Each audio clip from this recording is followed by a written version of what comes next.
Teroare, violență, calomnie, frică, rușine, insomnii și depresii. Este ceea ce Mădălina Dumitru trăiește de mai bine de 8 ani, de când, fără niciun motiv real, a fost târâtă de justițiarii români într-un proces care i-a distrus viața. A scris memorii peste memorii și nenumărate plângeri.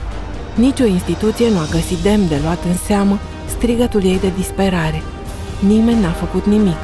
N-a primit niciodată nici măcar un răspuns care să arate că cineva ar fi citit acele 10 de pagini dominate de frică și de tristețea unei vieți ratate. Dar din așa zisă parte vătămată, cum era în procesul intentat lui Gregorian Bivolaru și judecat la Înalta Curte de Casație și Justiție, a fost tratată la ultima audiere ca inculpată. Sfidând cu nonșalanță legile, judecătorii au interogat-o brutal, obligând-o să răspundă la întrebări amănunțite despre viața ei sexuală, în prezența presei și a altor 10 de persoane curioase și probabil avide de senzaționalul ieftin, băgat pe gât cu atâta vulgaritate de toate posturile de televiziune.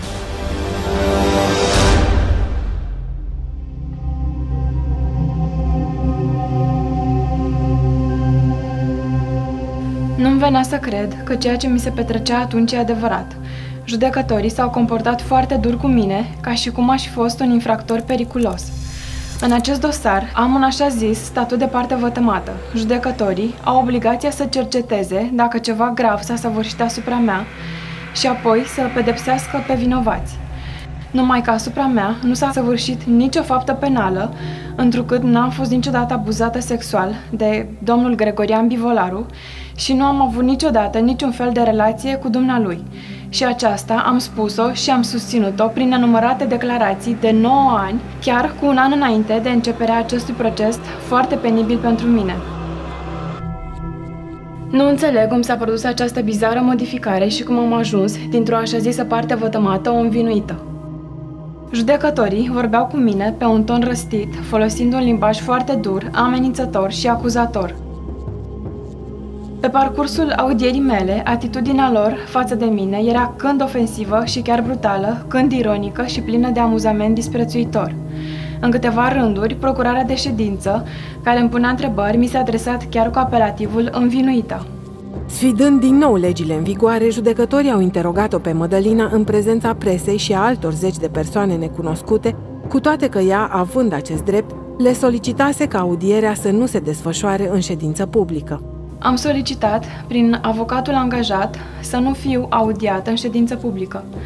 Aceasta pentru că mereu am fost ținta atacurilor și a calomniilor presei de când eram minoră. Judecătorii nu mi-au luat însă în considerație cererea. De față cu presa și cu toată lumea care eram prezentă în sală, mi-au pus o mulțime de întrebări intime despre viața mea personală din perioada în care eram minoră. Presa a speculat apoi într-un mod abject situația. În urma acestei audieri, în ziare și la televizor, au apărut din nou referiri batjocuritoare la adresa mea. Am ajuns să-mi fie cumplit de frică de orice fel de autoritate publică. Tremur violent atunci când văd polițiști. Mi-am pierdut încrederea în mine și în oameni. În România nu se respectă legea și nu se înfăptuiește justiția.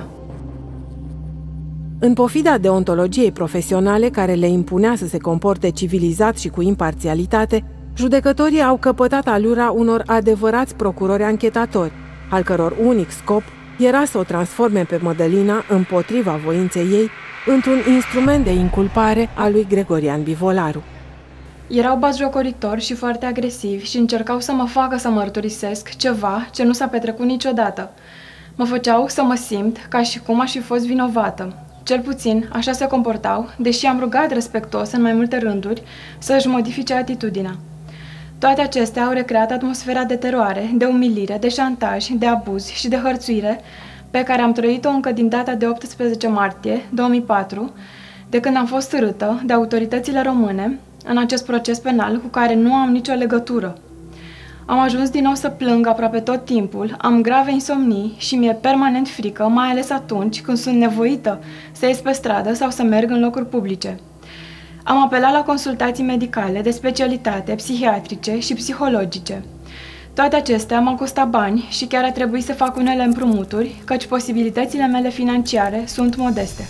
Conform raportului numărul 612 din 1/3/2012, întocmit de medicul primar psihiatru HC, Dumitru Mădălina este diagnosticată cu episod depresiv sever fără simptome psihotice.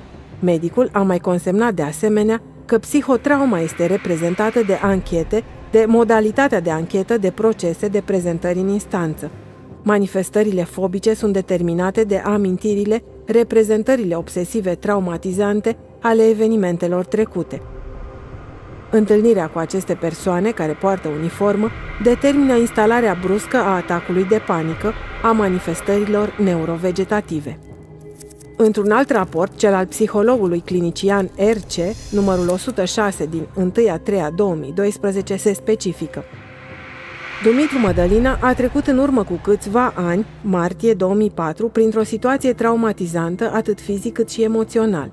Din punct de vedere comportamental și expresiv se constată că solicită continuu și insistent ajutor, prezența soțului îl ține de mână. Este tensionată, faciesul exprimă frică, spaimă, teroare în raport cu evenimentele trăite traumatic. În încheiere, psihologul respectiv concluzionează: reducerea stimei de sine și stările de rușine trăite au condus la sentimentul de dezonoare, la convingerea pacientei că alte persoane nu o vor mai respecta, trăind stări de gol interior, de retragere, de izolare.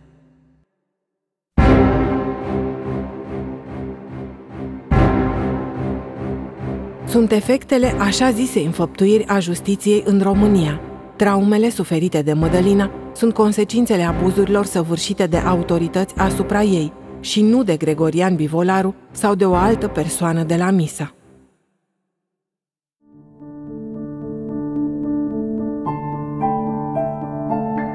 Avea 17 ani, un prieten de care era foarte îndrăgostită și cu care urma să se căsătorească după bacalaureat.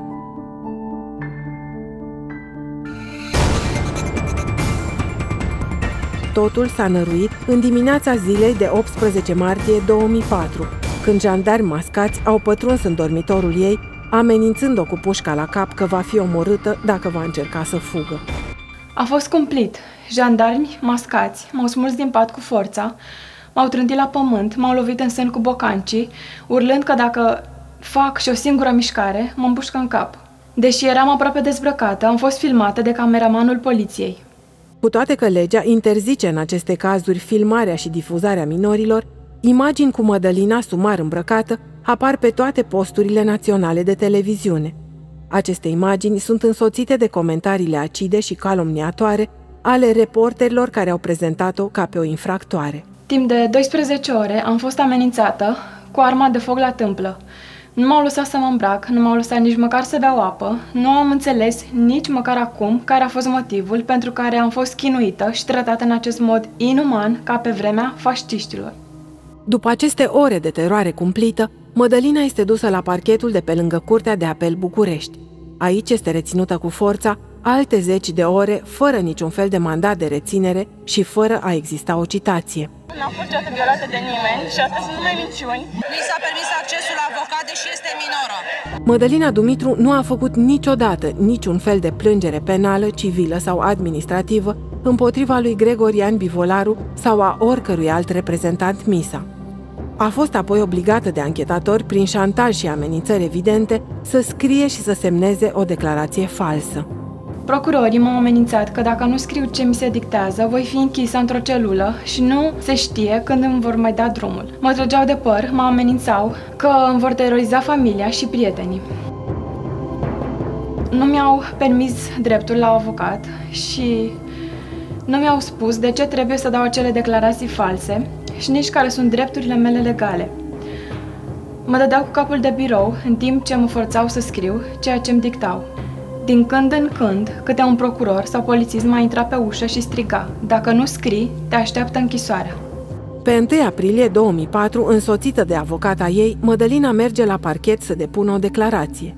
Procurorii anchetatori Cerbu Viorel și Caborski Anton Grigore îi refuză declarația, în schimb o rețin și apoi o duc cu forța la Institutul de Medicină Legală Mina Minovici, unde, împotriva voinței ei, vor să-i facă o expertiză medico-legală genitală și chiar anală. Trăiam o stare de frică cumplită. M-au dus la Institutul de Medicină Legală și m-au închis acolo. Ușile spitalului erau blocate și flancate de polițiști. 4 ore am stat închisă în spital. Procurorul Kaborski trăgea de hainele mele să mă dezbrace și mă împingea pe masa de consultație. Am fost îmbrâncită, pălmuită și amenințată din nou cu închisoarea dacă nu mă supun aceste expertize. La IML, Mădălina este urcată într-o dubă și dusă la sediul poliției din capitală, unde este reținută mai multe ore. De aici, polițiștii o duc la Constanța ca pe un mare infractor. Se merge cu girofarul, circulația pe șosele este întreruptă. Duba poliției este flancată de alte câteva mașini de polițiști. La Constanța, Mădălina va rămâne sechestrată în casa surorii ei mai multe săptămâni. Este traumatizată, amenințată și terorizată de propriile ei rude. Mi s-a interzis să am orice legătură cu exteriorul. Zi și noapte, polițiști și lucrători SRI stăteau în fața porții sau patrulau pe stradă. Au fost niște zile de coșmar. Sora și cumnatul meu mă băteau periodic și mă țineau nemâncată, spuneau ei, ca să-mi bag mințile în cap. Am fost chinuită, am fost chiar hărțuită sexual de cumnatul meu, Iordache Marian, care a ajuns să-mi spună: nu mai faci pe sfânta cu mine, lasă-mă să te pipăi. Nu mi s-a mai permis să merg la școală. Eram pe atunci elevă în clasa 11 la Liceul Economic Vilor din București. Ulterior am fost exmatriculată din cauza absențelor pe care le-am acumulat în toată această perioadă de hărțuire și sechestrare. Datorită acelor imagini în care eram sumar îmbrăcată și care a fost difuzată pe toate posturile naționale, profesorii și colegii de clasă mă priveau disprețuitor. Chiar unele rude și prieteni care nu și-au dat seama că ceea ce mi s-a petrecut este de fapt o înscenare murșeavă a poliției și procuraturii, mi-au întors atunci spatele. Când ieșeam pe stradă, eram imediat recunoscută, arătată cu degetul, insultată, batjocorită.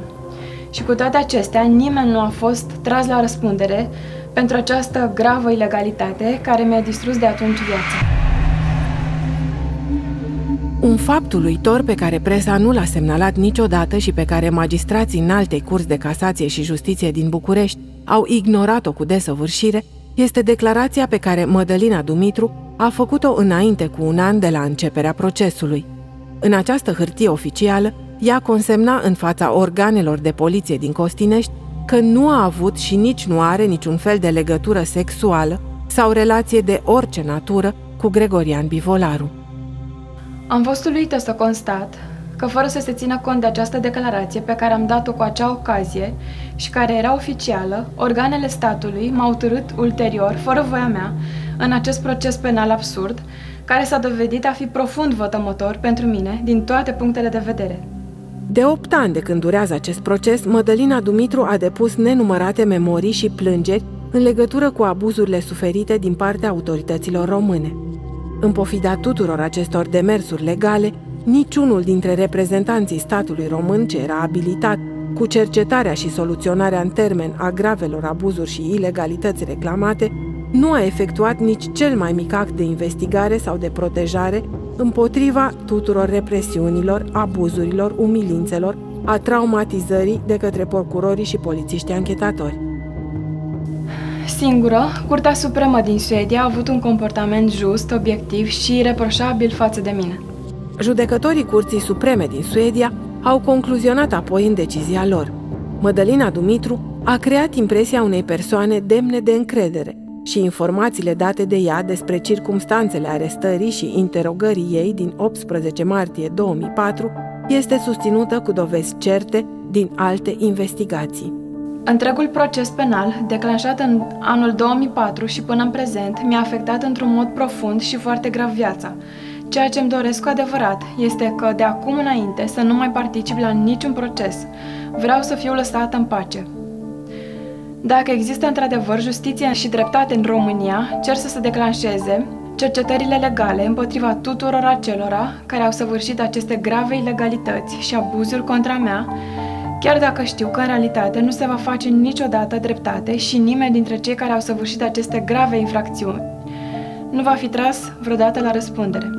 Am fost silită să constat că în România justiția este tributară bunului plac al celor care împart fără încetare doar nedreptățile în această țară. Din nefericire, m-am convins că aceasta este justiția în România. Cu Cu toate că la început mi-a fost imposibil să cred, în decursul anilor am constatat că în dorința furibundă de a-l incrimina cu orice preț pe domnul Gregorian Bivolaru, organele de anchetă și chiar instanța de la Curtea Supremă au exercitat presiuni traumatizante de o intensitate foarte mare asupra mea. Cu participarea tacită a procuraturii, a poliției și a Serviciului Român de Informații și chiar a judecătorilor, am fost constrânsă să dau declarații false și am fost închisă în mod ilegal. Am fost bătută, amenințată cu moartea, terorizată cu închisoarea. Am fost umilită și batjocorită în fața întregii țări. Nu am mai putut să-mi termin școala. Am fost obligată să mă izolez. Sunt permanent într-o stare de șoc. Am ajuns să fiu o victimă a unei justiții absurde și represive, care își urmărește scopurile ei murdare în acest caz.